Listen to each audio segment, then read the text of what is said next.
Hello everyone, welcome to the post-match press conference with Sri Lanka's Naveed Nambas. I will hand over to Mahinda, who will run the press conference, but please may I ask that everyone just asks one question, and there's 2 roaming microphones, so if you can please pass them amongst you, that would be most helpful. Thank you.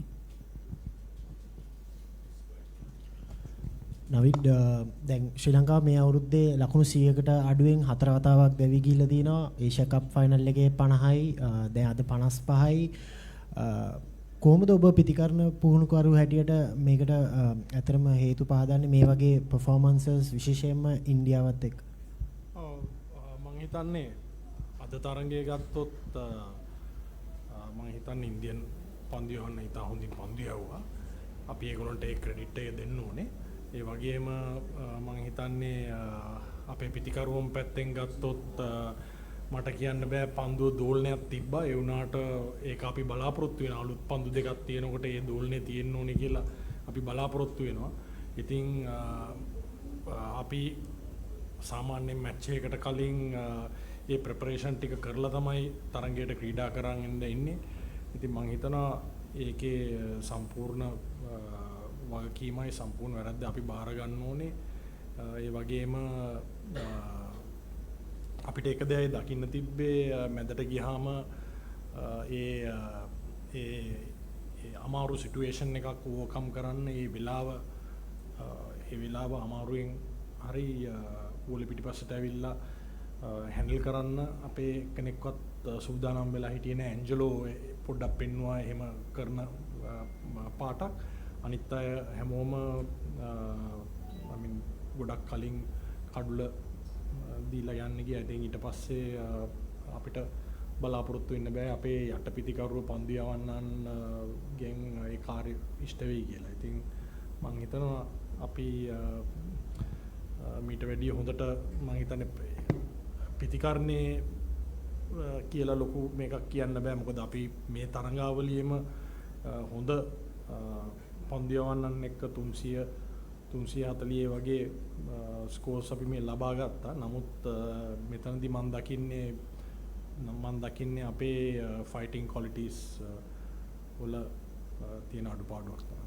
ඒක ඔබ හිතනවාද මේ mental block එකක් කියලා Asia කප් final එකේ 50ට all out එක නිසා mental block එකක් තියෙනවා කියලා ඔබ හිතනවාද පිටිකරුවන්ගේ විශේෂයෙන්? අපි ඒක ගැන කතා කරා. ඒක ගැන කතා කරලා මම හිතුවා අපි ඒක ෆ්ලෂ් කරා කියලා ඊට කලින් ප්ලේයින් ගෲප් එකක් හැටියට අපි ඒගොල්ලොත් එක්ක කතා කරා ඒක ඔළුවෙන් එළියට අයින් කරලා ඉදිරියට තියෙන තරඟ වලට මුහුණ දෙන්න කියලා. ඉතින් මම හිතනවා එහෙම දෙයක් වෙන්නත් පුළුවන් කියලා. මොකද නැත්තම් අපි මේ තරඟාවලිය තුල දැක්කේ නෑ මේ විදිහට අපි පන්දුවට පහර දෙනවා. ඉතින් මේක මේ පළවෙනි වතාව මේ World Cup එක ඇතුළතදී මම දැක්කේ මේ විදිහට පන්දුවට පහර දෙන එක. නවිඩ් දැන් ඉස්සලා කිව්වා වගේ 100ට අඩුවෙන් අපි 4 පාරක් මේ අවුරුද්දේ විතරක් බෝල් අවුට් වෙලා තියෙනවා. අපි දැන් ඒක ඉන්ස්ටන්ස් එකක් කියලා අපිට ගන්න බෑ. ඒක අපි මේ ඩීප්ලි එක අපි බලන්න ඕනේ. ඔයා හිතනවාද ස්කිල් ගැප් එක කියන එක පොඩ්ඩක් හිතලා බලුවොත් ඒ වගේ තත්ත්වයකට ඇවිල්ලාද තියෙන්නේ වෙන ටීම්ස් එක්ක වෙන টপ ටියර් ටීම්ස් එක්ක කම්පෙයාර් කරද්දී අපේ ටීම් එක? ඔව් අනිවාර්යෙන් ස්කිල් ගැප් එකක් කියලා තියෙනවා. ඒ හින්දා තමයි අපි ක්වොලිෆයර්ස් ගහන්න උනේ අපිට World Cup එකට ක්වොලිෆයි වෙන්න. අපි විශේෂයෙන් පළවෙනි টপ ටීම්ස් එක්ක ක්‍රීඩා කරද්දී ඒක අපි පෙන්눔 කරා. ඒ වගේම මම හිතනවා අපේ බැටිං වල අපිට පොඩි අඩුපාඩු තිබ්බා. ඕපනින් බර්ත් එකේ පොඩි ඉෂුව එකක් තිබ්බා. ඒ වගේම නම්බර් 6 නම්බර් 7 වල ඉෂුස් තිබ්බා දිගටම. ඉතින් ඒවා රෙක්ටිෆයි කරගෙන තමයි අපි ඉස්සරහට ආවේ. නමුත් අපිට කුසල් ජනිත්ගෙන්වත් දිමුත් කරුණාරත්නගෙන්වත් ඒ වැඩේ උන්නේ නැහැ. අනිත් අය ලකුණු අතර හිටියා. පැතුම් සදීර කුසල් චරිත අසලංක ලකුණු අතර හිටියා. ඒ වුණාට අද තරඟේ මම දැක්කේ අර මුල කඩුළු දෙක ඉක්මනට වැටුණාට පස්සේ අපේ මැද පෙළ පිටිකරුවන් ගොඩක් අලුත් බෝලට එක්ස්පෝස් වුණා. ඉතින් එතන තමයි අපිට ඒක නවත්ත ගන්න බැරි වුණේ. Navid, is it a cause for concern that it's the start of decline of Sri Lankan cricket, or it's nothing of that sort? Because Sri Lanka first failed to qualify directly, but then came through the qualifying rounds, and then these kind of performances. What are we to understand? Well, it's a cause of concern for sure, but I don't see it as the decline of Sri Lanka cricket. We've got a young group of players who's, we've got only few guys who have played over 100 ODIs here in this group as well. So I think it's a rebuilding stage where we are. A couple of new players are still, learning the trade, I would say. So we've have some exciting prospects back home and also in this group, and I hope they'll take every opportunity to learn from the mistakes done and move forward and do well in the future. So that's the only hope that we have. Navid, ක්‍රීඩකයන්ට හැම පාසුකම්ම දීලා අපි මේ වගේ දිගින් දිගටම දරුණු පරාජයන් ලැබීම ගැන ඔබ මොකද කියන්නේ සහ මේ තත්ත්වයෙන් එන්න අපි මොකක්ද කළ යුත්තේ?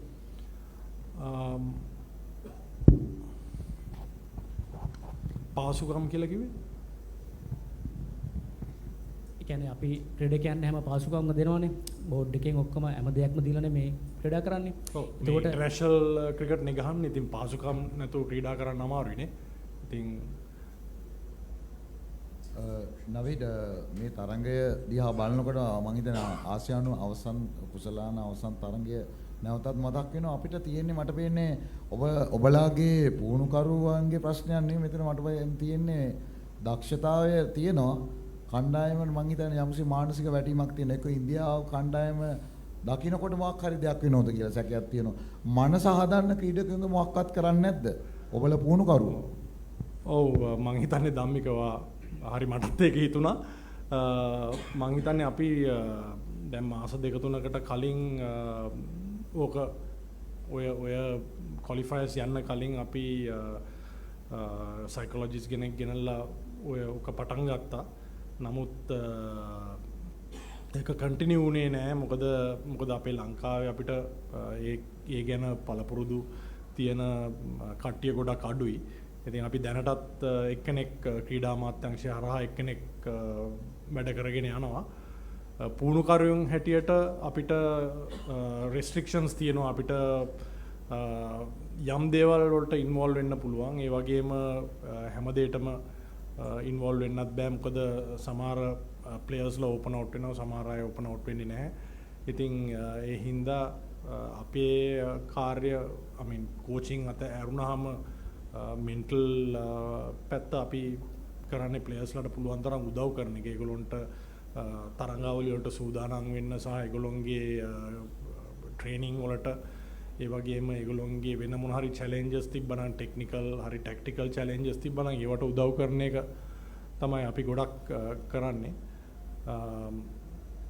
මම හිතනවා අපි සයිකොලොජිකල් ෆ්‍රේම්වර්ක් එකක් ටීම් එක ඇතුලේ හදන්න වෙයි කියලා. මොකද මේ වගේ ගැටලුවක් ආව නම් ඒකට මුහුණ දෙන්න. නවිත් මේ ඉන්දියාව කණ්ඩායමට ඉන්දියාව කණ්ඩායමට 100ට අඩුවෙන් අවුට් වෙන එක තුන් වෙනි වතාවට තමයි මෙහෙම වෙන්නේ මේ අවුරුද්දේ. මොකක්ද ඒගොල්ලන්ගේ බෝලර්ස්ලා එහෙම කරන්නේ මෙච්චර ලංකා ක්‍රීඩකයන්ට පීඩනයකට දාන්න? අනිත් එක තමයි මෙච්චර පන්දුව දෝලනය වෙනකොට කොයි වගේ දෙයක්ද ප්‍රතිකරවන්න කර යුත්තේ?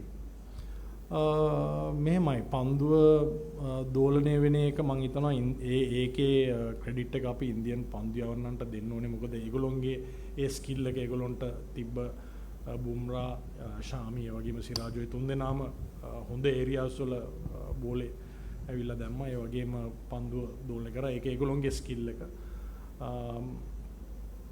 මම හිතන්නේ අපේ ක්‍රීඩකයින් අද තරංගය තුල මම හිතන්නේ ඒ ආපු ප්‍රශ්න වලට හරි උත්තර සැපෙවුවා කියලා. පන්දුවෙන් ඒගොල්ලෝ පන්දු යවන්න ආපු ප්‍රශ්න වලට හරි උත්තර සැපෙවුවා කියලා. ඒ වගේම චැලෙන්ජස් ගත්තේ නැහැ.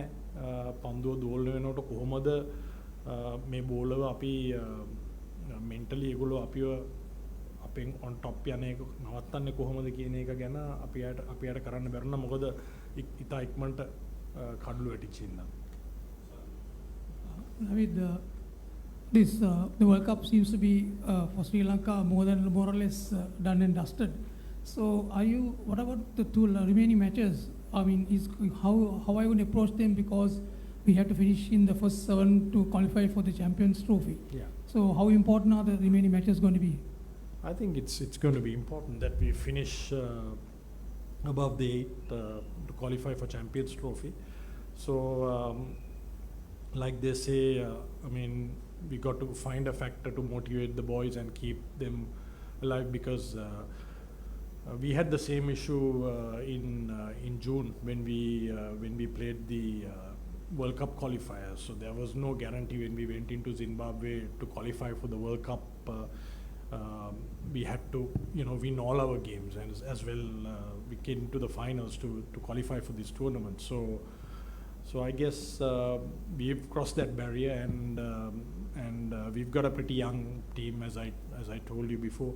So we'll get back, and we'll get the boys motivated and get back in, and somehow see what we can do in the next 2 games. Try and bring out our best cricket. Navid, we've been speaking about batting collapses. We've seen a few this year. There was one in Trivandrum in January, a few against Pakistan back home in the Asia Cup final, and now then here. We know that the batters need to take up responsibility, but how much of responsibility should the batting coach take up? Oh, 100%. I mean, there are areas that has worked, and there are areas that has not worked. So as coaches, I mean, we are all responsible for whatever happens. Yeah. Coach, I just want to know one thing. Having seen the Indian bowling up front, both in the Asia Cup final as well as in the World Cup match, what are your thoughts on this? Is this the best bowling combination that you've seen from India ever? Well, yeah, we've faced them in the Asia Cup final as well as today. I've seen the bowling attack, Bumrah, Siraj, and of course Shami. They are very skillful. They always get the batsman to play the ball, and the ball's always attacked on the stumps, and they all can swing the ball both ways. And also we've seen their death over skills as well, the middle as well as the death. So I guess it may be one of the best bowling attacks for India in the recent times. Madhu Shankar's performance, one of the silver lining in the campaign. Yeah, he's been doing really well for the last 1 year or so, since he was graduated from the under-19 into the national team. He's held on to his nerve pretty well today, and bowling, when after he was being hit for a couple of fours as well, came back in the second spell and bowled really well, mixing it up in the depth as well. So we are happy for him, and he's one of our future prospects, I would say. Thank you. Thank you.